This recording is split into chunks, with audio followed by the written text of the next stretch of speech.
तो गाइस दिवाली में सिर्फ 4 दिन बाकी रह गए हैं और दिवाली के साथ साथ में सर्दी भी आ गई है। हल्की हल्की ठंड होना स्टार्ट हो गई है। तो मैं सोच रही थी कूलर तो हमने पहले ही रख दिया था 8-10 दिन पहले, जब दिवाली की सफाई हुई थी ना, पेंट हुआ था तो हमने कूलर रख दिया था। बाकी एसी मैंने कवर नहीं किया था क्योंकि गर्मी जो थी बार बार लौट लौट के आ रही थी, तो इसीलिए एसी का कवर नहीं लगाया। तो आज फाइनली इसको पैक करके रख देती हूँ क्योंकि गंदा नहीं होता है इससे। एसी का कवर हमारी शॉप पे ही मिलते हैं, तो इसीलिए मैंने उसका इंडोर आउटडोर दोनों का मंगाया था। तो ये अच्छे से पैक हो जाता है, इसमें एसी गंदगी बिल्कुल नहीं लगती है और अच्छा भी लगता है। ऐसा नहीं है कि बहुत बार ऐसा होता है ना, कवर लगाने के बाद में शो खराब हो जाती है, तो ऐसा बिल्कुल नहीं होता है। अच्छे से फिटिंग में आ जाता है और अच्छा लगता है। तो इसको मैंने लगा दिया। अब मैं कर लेती हूँ अपने घर के काम बाकी, क्योंकि कपड़े वगैरह बहुत सारे हो रहे हैं। दिवाली की सफाई में बहुत कपड़े निकलते हैं गाइस। तो डेली मतलब ये लगा लो आप, मतलब जितने भी रस्सी है ना सारी भर जाती हैं, इतने सारे कपड़े हो जाते हैं। साथ में फिर कपड़े धोने से मतलब नहीं है, तय भी बनानी होती है, अपनी अपनी जगह पे भी रखना होता है। प्रेस के कपड़े हैं उनको प्रेस करना होता है, बाहर के भिजवाने के होते हैं उनको बाहर भिजवाना होता है। तो इस तरह से कपड़ों का काम बहुत ज्यादा होता है। और दिवाली चाहे आके चली भी जाएगी ना, लेकिन ये काम कभी खत्म नहीं होगा। काम तो साफ सफाई का चलता ही रहेगा। वैसे मेरे दिवाली की सफाई कंप्लीट हो गई है, लेकिन थोड़ी बहुत डेली चलती रहती है कुछ ना कुछ। जैसे कि आज मैंने मतलब सीढ़ियां वगैरह है ना, रगड़ के अच्छे से साफ की थी। जो नीचे की सीढ़ियां है ना हमारी, जो मेन गेट से एंटर करते हैं वो वाली सीढ़ियां, उस पे क्या हुआ था, पेंट फैला दिया था स्वरा ने, और पेंट बहुत बुरी तरह फैलाया था कि आपको सीढ़ियां नहीं दिख रही है, इतनी बुरी तरह फैलाया था। मतलब पुरुष पूरी जो पेंट करने की ब्रश होती है ना, वो पूरी ऐसे घुमा के पूरा बेकार कर दिया था। तो उस टाइम पे तो मैं साफ नहीं कर पाई थी, लेकिन दूसरे दिन साफ किया तो बिल्कुल एकदम पक्का हो गया। और अब मैंने आज रगड़ा था ना, तो मेरी हाथों की उंगलियां ना ऐसी हो गई कि मतलब जैसे उंगलियां छिल जाती है ना, बोली उंगलियां हो गई गाइज मेरी। और सच बताऊं ना, अब मुझसे उन उंगलियों से कुछ भी काम नहीं हो रहा है, बहुत ज्यादा दर्द कर रहा है, क्योंकि स्टील के जूने से रगड़ के की थी और उसका कोई फायदा नहीं हुआ, क्योंकि वो सीढ़ियां साफ हुई नहीं। हमारी जो सीढ़ियां है वो पत्थर की है, मतलब जो नेचुरल पत्थर आता है ना उसी की है, कोई कोटा स्टोन वगैरह ऐसी नहीं है। वैसा पत्थर होता है थोड़ा सा चिकना, तो उस पर तो फिर भी आप साफ कर लेते हो, लेकिन जो नेचुरल पत्थर होता है ना उससे नहीं निकलती है। तो अब जैसी थी मैंने छोड़ दी, बाकी रेलिंग वगैरह थी वो मैंने सारी अच्छे से साफ करी। सीढ़ियां चढ़ते समय ना मम्मी की वजह से रेलिंग लगवा रखी है, मम्मी से चढ़ा नहीं जाता है ना, इसलिए उनको अच्छे से रगड़ के साफ करके आई। बाकी नीचे की मंजिल का मतलब नीचे जो सीढ़ियां जाती है ना हमारी, जो एंटर करते हैं, पूरा मेन गेट खुला रहता है हमारा 24 आवर्स, क्योंकि नीचे दुकान है इसीलिए बार बार फिर सामान आता है जाता है। और फिर ऑन रोड है मकान भी, तो इसीलिए धूल मिट्टी बहुत हो जाती है। तो सब कुछ अच्छे से प्रॉपर तरीके से साफ करके आई थी। जाले वगैरह तो नहीं थे, लेकिन फिर भी गेट वगैरह गंदा हो जाता है, लोहे का गेट है तो वो बाहर की धूल मिट्टी से गंदा हो जाता है। उसको साफ किया, उसमें बहुत टाइम लग गया मुझे। तो बाकी मैं ये सारा काम खत्म कर लूं, तो इस सफाई के साथ साथ में फिर मैंने सोचा अपनी सीढ़ियां भी धुल लेती हूँ। वैसे मैं अपनी सीढ़ियों का झाड़ू पोछा करती हूँ, तो धुलना तो बहुत कम करती हूँ मैं, लेकिन आज मैंने सोचा चलो धुल लेती हूँ, क्योंकि बच्चे वगैरह आते रहते हैं तो जूते चप्पल से गंदी हो जाती है, तो इसीलिए। और ये जो पाइप है ये सीढ़ियां धुलने के लिए ही है, तो इसको फिलहाल मैं 4-5 दिन के लिए रख दूंगी उठा के, क्योंकि अच्छा नहीं लगता है ना बीच में रखा रहता है, इसीलिए। ऐसी बहुत सारी चीजें होती हैं छोटे घरों में, इन चीजों को ना मैनेज करना बहुत मुश्किल होता है कि सारी चीजों को कैसे व्यवस्थित तरीके से रखा जाए। और ये देखो गाइस, बच्चों की चप्पलें कितनी सारी हैं, सीढ़ियों में उतार के रख देते हैं, ऊपर उतार के रख देते हैं, तो इस तरह से बहुत चप्पलें हो जाती हैं बच्चों की। और फिर ये छोटी छोटी चीजें है ना, ये सब साफ सफाई करने में बहुत समय लगता है इन चीजों को। तो आज हमारे अंकुर का लास्ट डे है और आज हम बना रहे हैं गुजिया। गुजिया का जो स्टफिंग होती है ना, वो मम्मी ने तैयार कर दी थी और मम्मी ने आटा लगा दिया था। बाकी सारे काम मैं कर रही हूँ, मम्मी बेलते हुए जा रही हूँ और मैं भरती जा रही हूँ। उसके बाद में फिर मुझे सिकाई करनी है इनकी। तो यहाँ पे मैंने ना कुछ गुजिया बन गई है मेरी, कुछ इसमें डाल दी है, बनी रही है, मतलब फर्स्ट वाली है ये। अभी इसको बनाना है मुझे, तो इनको ना खड़े खड़े सेकना पड़ता है, एक एक तरफ से बदल जाती हैं। तो ये नहीं है कि आपने इनको डाल दिया कढ़ाई में और आप बैठ गए, इनको लगातार मतलब इस तरह से पलटना पड़ता है दूसरी तरफ से, वरना कच्ची रह जाती हैं। ये एकदम से पलट जाती हैं, जैसे मैं पलटती हूँ फिर ऐसे हो जाती हैं। तो इसीलिए दोनों तरफ से सिकाई होनी चाहिए अच्छे से। और ये भी ध्यान रखना है कि ये फूटनी नहीं चाहिए, वरना फिर वो जो स्टफिंग है ना इसकी, जो कसार बोलते हैं, वो खराब हो जाता है।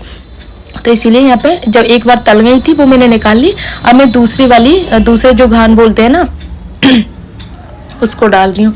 और मेरे गले में ना ये खिच खिच क्यों हो रही है उसका मैं बता दूं। मम्मी ने ना अभी मिर्च पीसी थी, जो साबुत मिर्च आती है ना वो, तो मैं वहीं खड़ी थी, तो क्योंकि मम्मी पीसती जा रही थी, मैं भरती जा रही थी, उसकी मुझे धस लग गई है बहुत ज़बरदस्त वाली, और उसकी वजह से ना मतलब ऐसा हो गया है, खांसी सी और कुछ ऐसा हो रहा है, तो इसीलिए मेरे गले में ये कुछ हो रहा है। बाकी और जो तैयारियां यहाँ पे बेसन का मम्मी ने बेसन भून के रख दिया है, और नीचे इसके नीचे है आटे के लड्डू बनेंगे, बेसन के लड्डू बनेंगे, तो ये सारी तैयारियां साथ में साथ चलती जा रही हैं। और दोनों मिलके करते हैं ना गाइस, टाइम का पता भी नहीं चलता, ना ही काम का पता चलता है कि कब काम हो जाता है हमारा, चाहे कितना भी काम क्यों ना हो। डेली का काम तो मैं खुद कर लेती हूँ, लेकिन तीज त्योहार पे मम्मी बहुत हेल्प करती है मेरी, और ये मेरे लिए सबसे बड़ी बात है।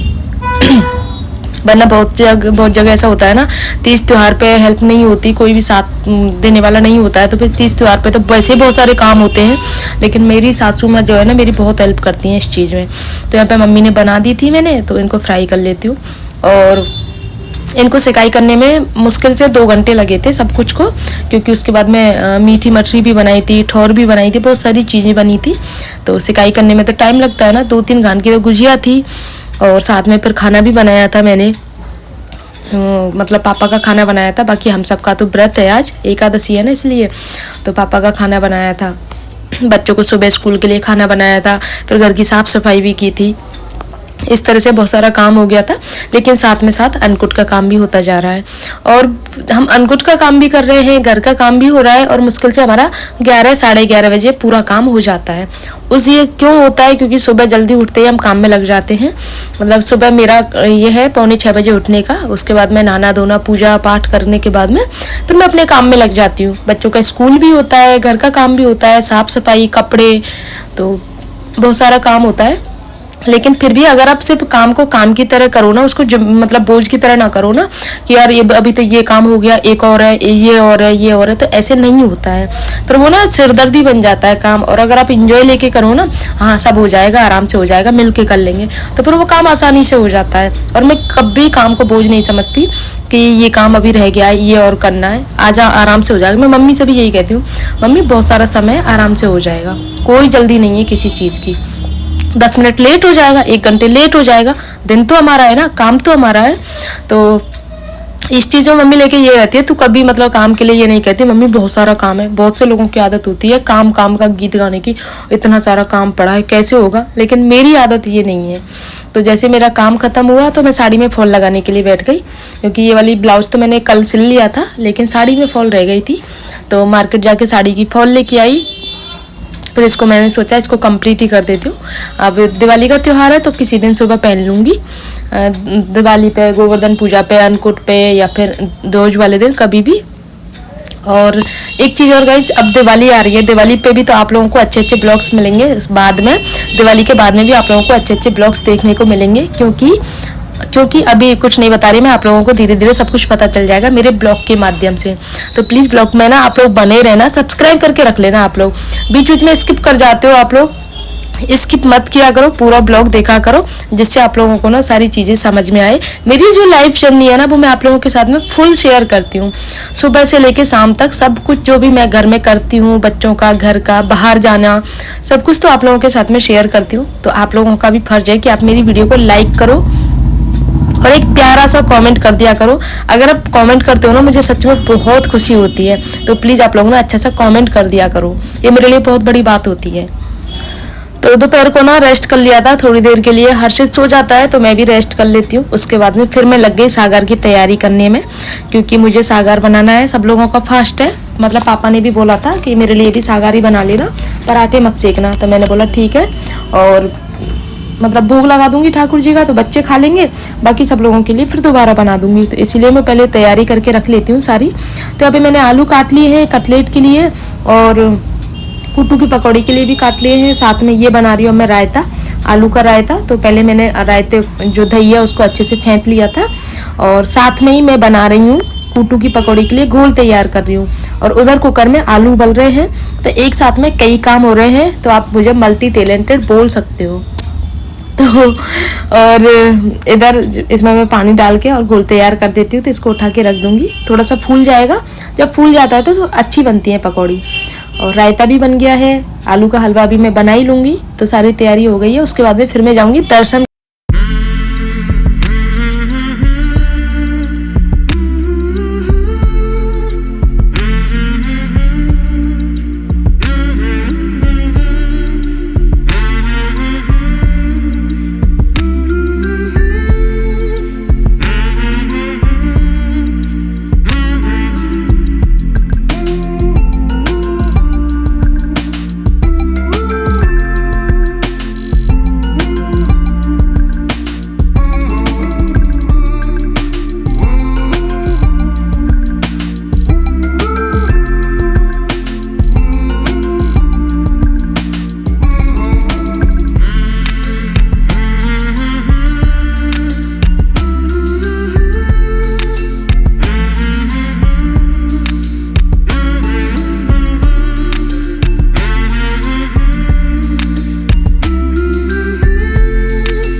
आलू का हलवा बना रही हूँ और दूसरी तरफ मेरा घी गरम हो गया है। इसमें मुझे पकौड़ी फ्राई करनी है, मुझे ठाकुर जी का भोग लगाना है। तो पहले मैं पकौड़ी फ्राई कर लेती हूँ कुटू की, जो और साथ में गाय का भी निकाल देती हूँ। मतलब जैसे ठाकुर जी का भोग लगाती हूँ ना, तो ठाकुर जी का भोग लगाते ही तुरंत गाय का निकाल देती हूँ, तो उसके बाद बच्चे खाते हैं। अब गाय का जा तो नहीं पाता देर तक, लेकिन इतना करती हूँ कि मतलब मम्मी एक केला ले जाती है तो वो गाय को दे देती हैं, क्योंकि शाम को कोई मतलब वही है ना कि जाए कौन गाय को देने के लिए, इसीलिए तो एक साथ निकाल देती हूँ, फिर सुबह मम्मी दे देती हैं गाय को। पकौड़ी के साथ साथ मैं आलू का हलवा भी बना रही हूँ, तो बीच में जो है आलू का हलवा भी चला देती हूँ। जितना भूनने है ना, मतलब कोई भी चीज़ हो अगर मीडियम फ्लेम पे जितनी भुनेगी ना उतना ही टेस्ट अच्छा आता है। तो आलू का हलवा हो, आटे का हलवा हो या फिर बेसन के लड्डू हो, कुछ भी हो, तो उनका जितनी अच्छी भूनते हैं ना, जितने अच्छे तरीके से, उतना ही अच्छा टेस्ट आता है।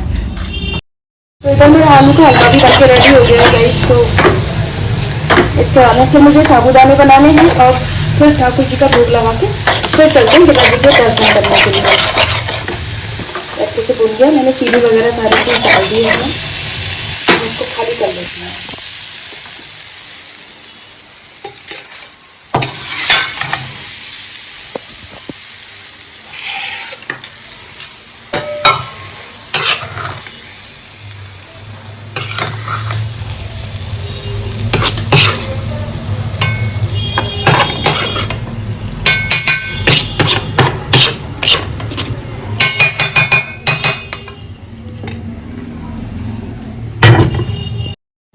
तो फाइनली अब ठाकुर जी की थाली कंप्लीट कर लेती हूँ। इधर साबूदाने भी बन गए हैं मेरे, तो साबूदाने लगा लेती हूँ, फिर कटलेट और कुट्टू की पकौड़ी, रायता, आलू का हलवा, सारी चीजें एक साथ लगा लेती हूँ और फिर लगाते हैं ठाकुर जी का भोग।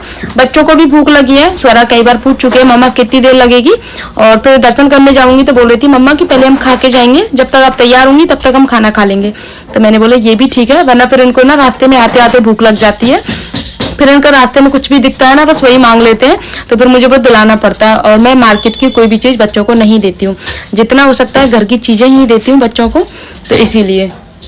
तो थाली कंप्लीट हो गई है, आप चलते हैं ठाकुर जी का भोग लगाने के लिए और उसके बाद गिरिराज जी के दर्शन करने के लिए। अभी हम जा रहे हैं गिरिराज जी के दर्शन करने के लिए। मैंने खाना वगैरह सारा कंप्लीट कर लिया है और चल रहे हैं गिरिराज जी के दर्शन करने, क्योंकि आज एकादशी है ना, इसीलिए। जी के दर्शन बहुत अच्छे मिलेंगे। हाँ चलो, और मम्मा ये वाले शूज मत पहने अर्षित। हाँ हाँ, पैर में दिक्कत ही नहीं होती, वो पैर में दर्द नहीं होता। पैर में दर्द नहीं होता, लम्बा चलो। मम्मा दाल घाटी के अंदर चलोगी? देखते लो, पकड़ना इसको, चलो। मम्मा एक चूट से दर्द नहीं होता मेरे पैर में। चलो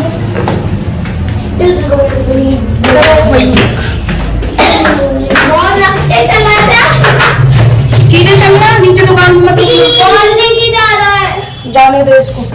पागल तू इधर से बाबा के लिए मेरा पूछेगा, मेरी होते ना पापा के लिए।